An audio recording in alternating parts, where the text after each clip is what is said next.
연관된 듯 보입니다. 이에 대하여 문자는 선거 지향성에 대한 처벌 범위를 구체적으로 밝히면 좋을 듯 합니다. 마지막으로는요, 그림으로 보는 축 움직임의 선거 지향에서는 조선 후기 그림을 통해 무인의 모습에서 선거 지향으로 보고 있습니다. 예컨대 김봉도의 비선 근무도 이제간의 외엽도를 통해 선녀가 칼을 휘두르며 날아다니는 공부인 모습을 밝히고 있습니다. 그러나 김봉도와 이제간의 그림에서 여협을 통해 상징하고자 하는 것은 칼을 들고 날렵하게 뛰어오르며 즉 여자 합격의 자세를 부각시키고자 묘사되고 있다고 저는 알고 있습니다. 따라서 논자가 그림을 통해서 설명하는 부분과는 상이하게 봅니다. 이 점에 대해 설명을 부탁드립니다.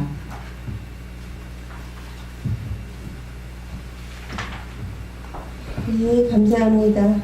저기 대답은 나중에 종합 토론 때 같이 하도록 하겠습니다. 네, 시간 관계상 괜찮으시죠? 네, 그럼 큰 박수로 수고하셨습니다.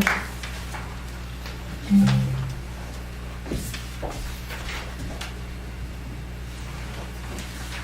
다음은 이혜란 선생님과 최정현 선생님께서 발표한 논평을 주시겠습니다.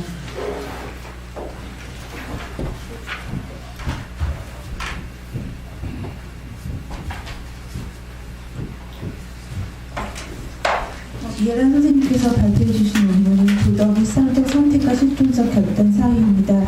우리가 일상생활에 있어서 할머니가 무거운 짐을 들고 가시면 이걸 들어드릴까 말까 고민도 하게 되고 그거에 따른 선택에 따라서 행동을 하기도 합니다. 그런 실존적인 결단을 하게 되는 계기를 정약의 도덕책을 통해 살펴볼 것입니다. 발표 시간은 25분이고 논평은 5분입니다. 네, 잘 부탁드립니다. 네, 잘 들어주시기 바랍니다. 네, 이혜란입니다.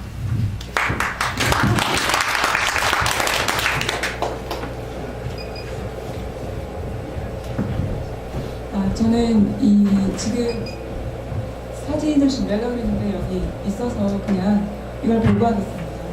지금 56페이지에 보시면 거기 사진이 지금 실려 있는데요. 이게 이제 2012년 12월 4일에 그 뉴욕 포스트에 실린 그 표지 사진입니다. 자, 이 사건을 보고서 제가 이런 제 논문과 관련해서 관련된 내용이기도 하고 또 일어난 사건에 대해서 이 도덕적으로 우리가 어떤 생각을 할 수 있을까, 저 개인적으로는 내가 여기 있었으면 어땠을까라는 생각을 통해서 이 문제 제기를 해봤고요. 또 관련해서도 내용을 쭉 정리를 했는데 그 서론을 일단 보시면 지금 저는 이 사진 처음에 보고서 굉장히 충격을 받았었는데 이거를 찍는 사진 기자가 말이 많았죠. 이 사진을 찍기 전에 사람을 구해야 되는 거 아니냐. 그리고 여기 지금 보시지만 이 선로에 사람이 아무도 없어요. 흑인이 술에 취해서 그 어떤 여자를 이렇게 추근대는데 떨어진 한국인 남성이 50대인데 이분이 흑인을 말렸답니다. 그런데 그 흑인이 이 사람을 선로에 떨어뜨렸고요. 그게 무서워서 떨어진 이 사람을 냅두고 뉴욕 시민들은 그 흑인이 무서워서 다 뒤로 물러났다고 합니다. 그래서 지금 선로에 지금 사람이 하나도 보이지 않죠. 거기에 이제 지금 전철이 들어오고 있는데 사진 기자는 이걸 보고 이제 예감을 했겠죠. 이거 특종이다. 사진을 찍었죠. 나중에 물론 이 사람은 사망을 했습니다. 사망을 하고 나서 구해졌을 때, 피투성이 된 집에 구해졌을 때 사람들은 그제서야 여기 밀려났던 사람들이 다 와서 죽은 시체를 보고서 오히려 사진을 찍고 SNS를 통해서 알리고 이런 사건이 있었는데 이게 이제 이런 사진 기자가 나중에 욕을 많이 먹었을 때죠. 어떻게 그럴 수가 있냐, 사람을 구해야지 이럴 수가 있냐라고 했을 때 이 사진 기자가 한 말이 자기가 사진 플래시를 터뜨려서 전동차를 세우려고 했다, 이런 어처구니없는 변명을 했다는 말도 들었는데, 자, 이 사건을 통해서 이거를 딱 다 떠나서 과연 나 같으면 어땠을까? 저 상황에서 나는 뉴욕 시민들처럼 뒤로 물러났을까? 나는 저 사진을 찍진 않았겠지만 가서 과연 구했을까? 이런 생각을 통해서 저는 한번 물어보고 싶었습니다. 저 자신한테도 그렇고 많은 사람들이 한번 생각을 해보면 어떨까라는 생각을 가지고서 이 논문이라기보다는 이 글을 준비해봤는데요. 자, 저는 일단 이거를 이제 일단 도덕의 선택이라는 측면에 이런 어떤 상황에서 우리가 어떤 선택을 해야 하느냐 그 문제에 집중을 해서 글을 한번 구성해 보았습니다. 지금까지 제가 했던 얘기들이 첫 번째 그 문제 제기에 해당하는 하나의 사건에 주목하다라는 내용이고요. 두 번째 이제 그래서 실존적 결단이라는 측면에서 정약용의 도덕 체계에 대해서 나온 게 바로 두 번째 내용입니다. 일단은 이제 그 우리가 많이 이제 배운 바에 의하면 맹자나 이런 사람들을 보면 성선에 대한 얘기를 굉장히 많이 하죠. 근데 과연 사람이 뭐 선하냐 악하냐 이런 문제를 논하기 이전에 그건 잘 모른다고 치더라도 그 문제를 논의로 치더라도 어떤 사건에서 과연 우리는 어떤 선택을 할 것인가 그 문제에만 집중해 볼 때 제가 이번에 이제 박사 논문을 썼는데 거기에서 제가 본 도덕 체계에서 정약용을 그러니까 도덕의 선택이라는 측면에서 볼 때는 실존적 결단이다. 이 사람은 그쪽에 서 있다. 라는 주장으로 두 번째가 이제 구성이 되어 있습니다. 57쪽 맨 밑에 줄에 보시면 정약용은 사람의 마음을 도심과 인심의 전쟁터와 같다고 보았다. 라고 되어 있는데 이 사람은 실제로 이제 이 얘기를 했고요. 그게 이제 58쪽에 보면은 밑에 3번 그 주석에 나와 있습니다. 인심 도심지 교전이라고 되어 있죠. 그래서 이 사람은 정확하게 이제 그 얘기를 하는데 인심과 도심에 관련된 거는 인심이라는 것은 이제 그 정약용이 볼 때 사람이 물리적인 몸을 갖고 있기 때문에 여기에서 인심이라니까 사사로운 사람의 욕심이죠.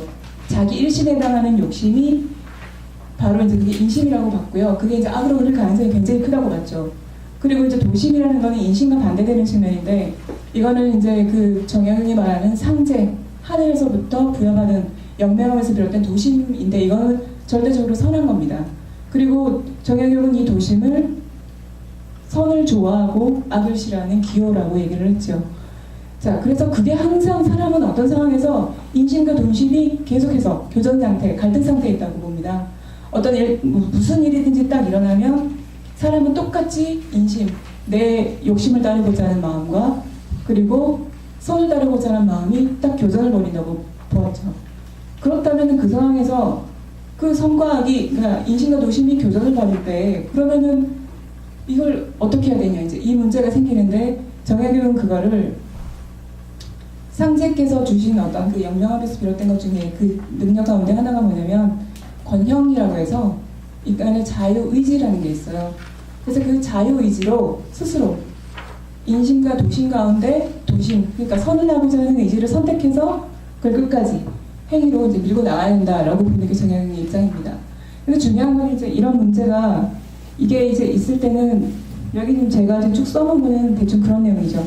인심과 도심이 갈등을 하고 하지만 그 가운데서 인간의 분명히 자유의지라는 주체의 능력이 있어서 그것을 통해서 선이든 악이든 자유의지를 가지고서 무엇이든 자기가 선택해서 뭐 일을 해나가야 된다라는 게 이제 정약용의 주장인데 이걸 제가 실존적 선택이라고 본 이유가 뭐냐면 그게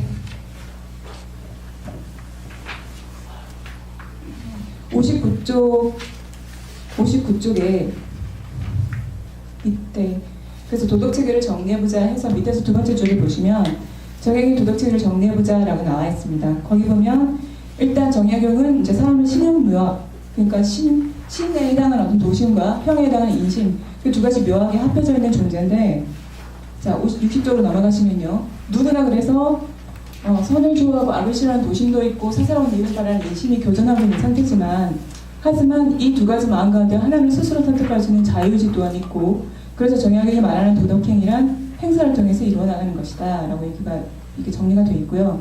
그래서 정약용의 도덕행위는 바로 주체가 스스로 도심을 선택하고 도심에 따라 실천을 하는 것이라고 할 수 있으며 정약용의 도덕체계를 이런 면에서 실존적 선택 쪽에 결단 쪽에 서 있다고 보았다라고 제가 얘기를 했는데요.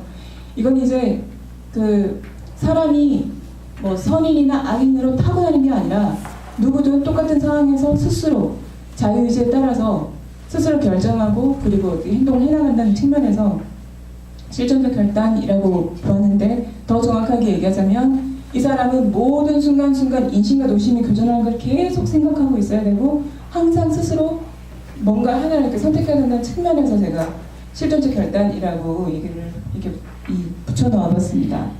자, 그래서 그러나 세 번째 도덕은 일상적 선택의 문제이다. 하지만 이제 어떤 측면에서 보면 과연 도덕행위라는 것이 실존적 결단의 문제이기만 한 걸까라는 생각을 또 할 수가 있는데, 되게 저희가 하는 아주 가벼운 문제들은 대부분 일상의 선택이죠. 예를 들어서 인신과 노심이라는 뭐 내 이익, 이건 큰 문제에서는 가능해요.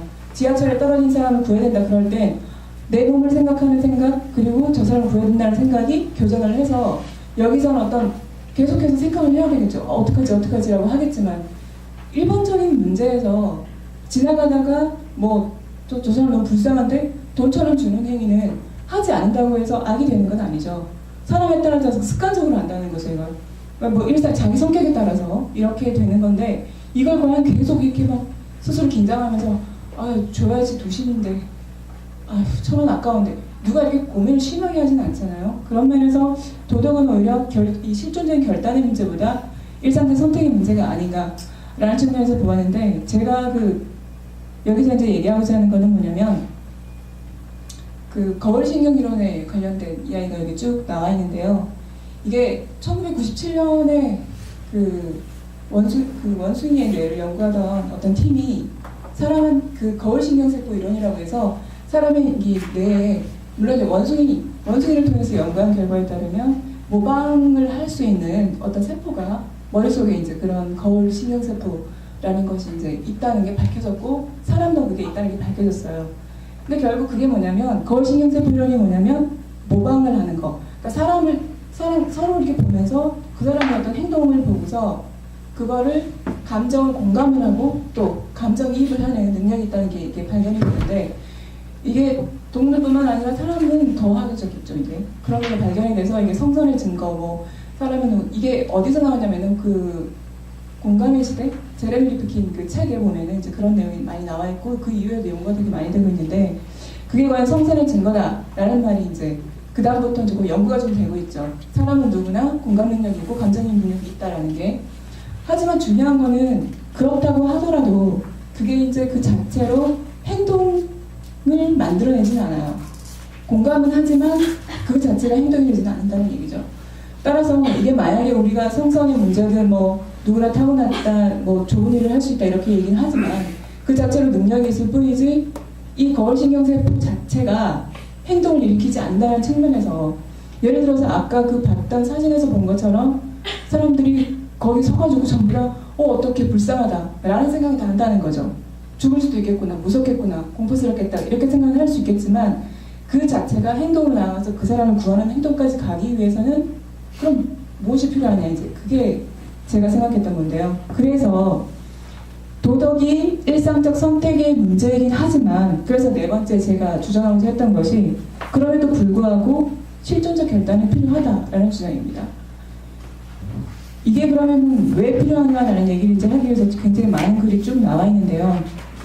지금 얘기한 것처럼 과연 이게 이 거울신경세포 이론이라든지 여러 가지 우리가 갖고 있는 내시경학에서 말하는 것처럼 이게 대부분 일상의 선택에 머물고 뭐 타고난 공감 능력이 있다고 하지만, 결과적으로는 이게 행동까지 나아가지 않는다는 측면에서, 그렇다면은 우리가 행동을 하기 위해서 무엇이 필요하느냐 라고 얘기를 했을 때 필요한 것이 바로 이제 정약용의 어떤 실존 중심의 도덕 체계에서 정약용이 말하는 어떤 자유의지로 스스로 결단을 내리고 행동까지 나아가는 그런 어떤 실존적 결단의 문제가 일상생활에서 어느 정도는 긴장하고 있는 상태를 유지해야지만 이게 어떤 급박한 상황에서 나오지 않을까라는 게 이제 저의 주장입니다. 그래서 이제 행동 자체가 되게 중요하다라고 볼 때, 우리가 그러면은 누구나 다 가갖고 무슨 일이 있을 때 가서 다 도와주고 누구나 다 그렇게 할 수는 없죠. 사실 그래서 지하철 의인이라고 그래가지고 1년에 뭐 몇 건 정도 이렇게 보면은, 지금은 이제 스크린 도어가 다 설치가 돼 있어서 지금은 덜한데, 그게 설치되기 전까지만 해도 1년에 몇 번씩 떨어진 사람을 구했다는 기사가 가끔 나오거든요. 우리나라에서 실제로. 하지만 그 사람들의 숫자가 굉장히 적죠. 누구나 다 가서 뛰어들지는 않고, 그 사람은 뛰어든 사람들도 인터뷰를 하게 되면 그 사람에서 자기는 아무 생각 없었다, 그냥 가가지고 그냥 뛰어들어서 도와줬다 이렇게 얘기를 하거든요.